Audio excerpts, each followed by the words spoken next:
This is Gorkha, a small municipality in Nepal. According to the 2011 census, it had a population of 50,000. This is Kathmandu. It is the capital city of Nepal. In 2011, it had a population of 1 million. Just from the aerial images of these two places, we can see a lot of difference between the two. Compared to Gorkha, Kathmandu is packed with concrete buildings, roads, and people. Satellite images show Kathmandu as a blot of grey surrounded by green.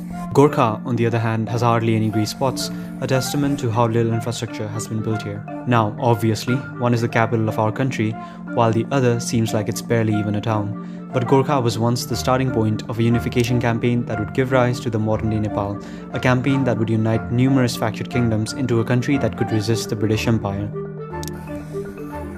The reason Kathmandu is the capital of Nepal is intertwined with the story of how this small kingdom rose to be able to withstand a global superpower, and this story starts with this man. This is Prithvinarayan Shah, the first king of the Kingdom of Nepal, but before he was the king of Nepal, he was but a ruler of this small town of Gorkha, which was then known as the Kingdom of Gorkha. In 1743 AD, he set out on a campaign to unify small kingdoms around Gorkha.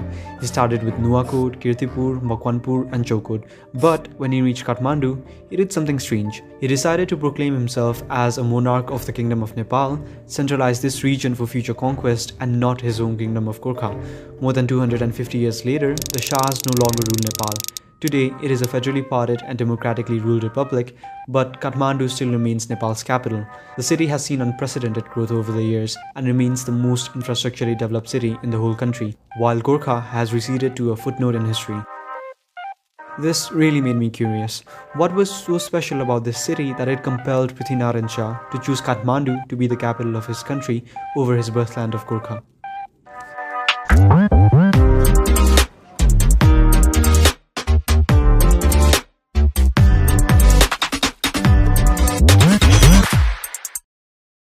The reasons why any city is chosen to be the capital is generally a mixture of political, infrastructural, economical, and historical compromise. London became the capital of the English dynasties as administrative buildings were built in the area which lay at a favourable point in the River Thames, with prior infrastructure having been built by the Romans centuries before. For the conquering Shah dynasty, the choice between a relatively sparsely populated land such as Gorkha and the verdant, naturally defensible and strategically central land of Kathmandu Valley was an obvious one. Even before the conquest under the Shah dynasty, Kathmandu Valley was home to the Newars and the dynasty of Mulla kings and was called by foreigners as Nepal, Sanskritized word for Newa, which is what the inhabitants call themselves. Far from its current borders, medieval Nepal occupied much less territory in every direction than its early modern and modern counterparts.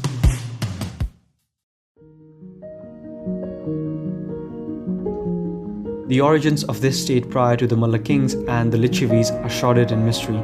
The only records we have of during that period is in the Vamsavali, which are chronicles that tell of the valley being a lake which was drained by either the Hindu god Krishna or Bodhisattva Manjusri by opening a gorge to drain the water and allowing for settlements of the fertile alluvial plains. The Vamsavali cannot strictly be considered as a historical source because of its mixture of historical and mythological storytelling, but its text does hint towards the first ruling class of the valley being the Mahispals and Gopals, who were buffalo and cow herders. After the Mahispals and Gopals, the Kirans came into the valley. Documentation of these Kirans can be found even in the great epics of Mahabharata. John Cabral was a Jesuit priest and one of the first European travelers who came to Nepal in the 1600s. In accounts of his travel to Nepal, we can find the geographical importance of Nepal in connecting the Indian subcontinent to China. Cabral wanted to travel to China to spread Christianity, and on finding the route to Tibet via Nepal, he called it the gateway to the whole of Taradi, China, and many other pagan countries. His accounts also mention that the road through Nepal was perfectly safe and was used by many travelers. Accounts from Chinese travelers such as monk Fa Xing and monk Zhu Zhang during the Jin Tang dynasty also provide evidence of a continuous Nepali identity for the valley inhabitants from early periods. But why did this region turn into such a hotspot for settlers? Well, Kathmandu lies on an ancient lake basin. Historians propose that this this is the same lake mentioned in the Manjushri mythos. The remnants of an ancient lake is the reason Kathmandu has a large fertile plain for sustaining a booming population. Besides the obvious benefits of good soil and relatively regular rivers, the valley lies in an important transit point between the two historically rich regions of the Indian subcontinent and the Chinese heartlands. The wealth of Kathmandu flowed from its commercial enterprise and tradesmen that worked between the two regions. Nepali work and craftsmen were prized, notably in the 13th century AD, as evidenced by the emergence in the Yuan Chinese courts of the artist and architect Oraniko. Trade in the copper works, idols, and statues flowed from chiefly the Kathmandu Valley, whose artisans and specialized workers were stratified in a caste system by the Mulla dynasty. The chief influential factor in the artwork and constructions of the people was the Buddhist influence. The valley was, during both the Lichavi and successively Mulla dynasty, a place where the wealth of the region was pooled and thrown into works of both public welfare and splendor. Sociocultural wealth for the city can be seen in the complexity of the artwork and architecture for the time periods, and the structures of that time that are still standing till date, although in repaired or reconstructed state. Works on temples and public water amenities such as springs help provide the urban texture of Kathmandu that is still viewable today. The old name for one of the cities of the valley, Kathmandu proper or Kashtamandav, comes from one of these public amenities, literally translating into wood-covered shelter. The 3 stories public shelter that was situated in Maru Kathmandu was a building made entirely of woodwork in the pagoda style, which was destroyed during the 2015 earthquake of Nepal and is currently under reconstruction. All this points towards the valley being a flourishing city with art, culture, impressive infrastructure long before unification under Prithviraj Shah. Throughout history, capitals are situated for varying reasons. Rome is a cultural heartland for the Italian people. London was the largest and most prosperous city in the British Isles when it became the capital of the English monarchs, and many other nations share important historical reasons for the situation of their capitals. For the unification of Nepal, at that time, the wealth and prosperity of the Kathmandu Valley, along with its pre-existing infrastructure and its defensibility, may be some of the reasons why it eventually became the capital.